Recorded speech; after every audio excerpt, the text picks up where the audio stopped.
remember all the way back in 2007 when I first beat Crisis Core, the ending scene being a recreation of the opening to FF7, concluding with the title card that says, "To be continued in Final Fantasy VII." At the time, this was confirmation that a remake of the game would be coming sometime in the near future. And while indeed that remake was coming in the future, it wasn't the near future. It was like 13 years later. But eventually it did happen. However, when it did happen, they changed some stuff around that definitely did not happen in Crisis Core. And you're gonna want to hit that subscribe button for all Final Fantasy VII Rebirth, 16, and Square Enix news. Because today we got our first bit of information that the game may have a different, or rather extended ending. Today, the official Final Fantasy VII Remake Japanese Twitter posted about Crisis Core Reunion, and in the nuance of what they said, it was quite interesting. As translated by Audrey, aka Aitai Kimochi, it says, quote, "For those who have played the game, and for new players,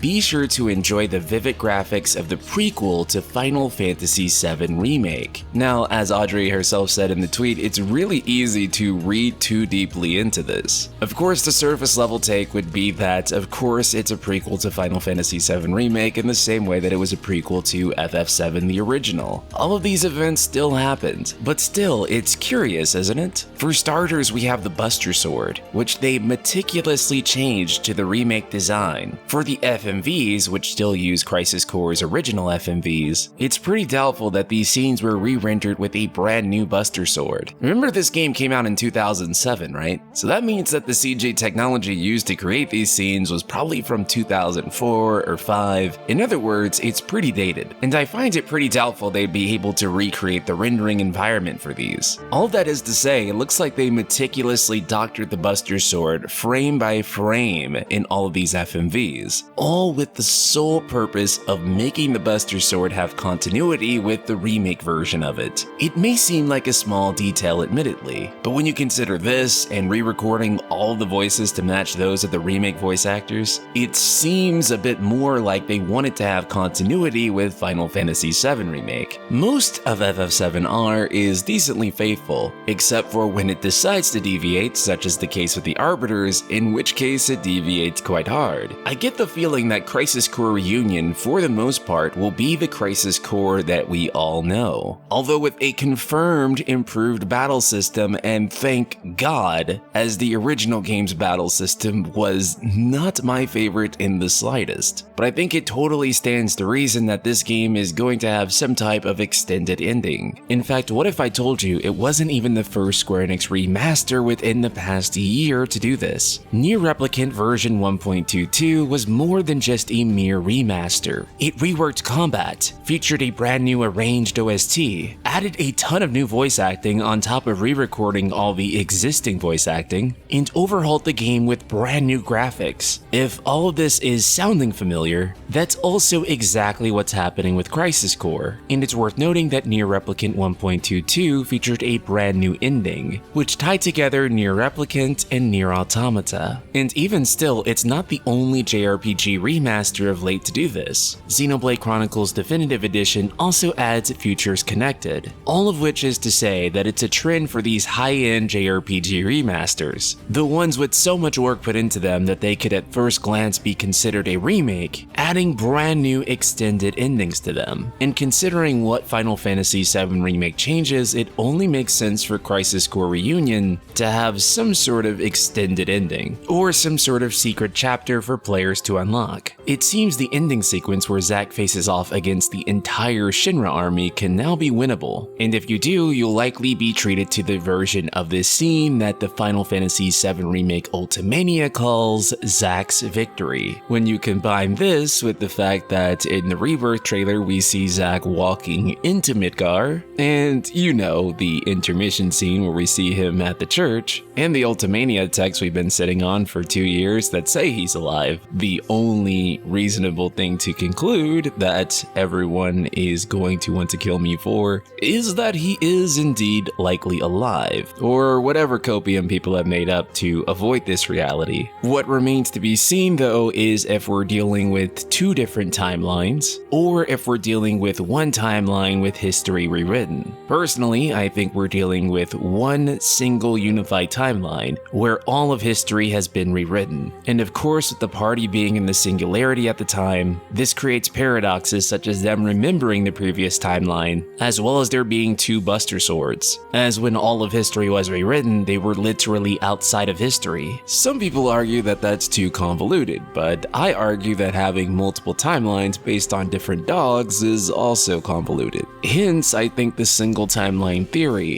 with a stamp that is changed because all of history is changed and he's there to represent the butterfly effect, is the most probable theory. And the theory that doesn't create two clouds and literally two of every single character in the entire continuity, because that's exactly what the popular multiverse theories do. And though many people don't want to see Cloud and Zack physically reunite within the same timeline, it seems to me that that is exactly what's being built up to. But at this point, who knows? Shout out to patron Samrione and the rest of the Ultima community.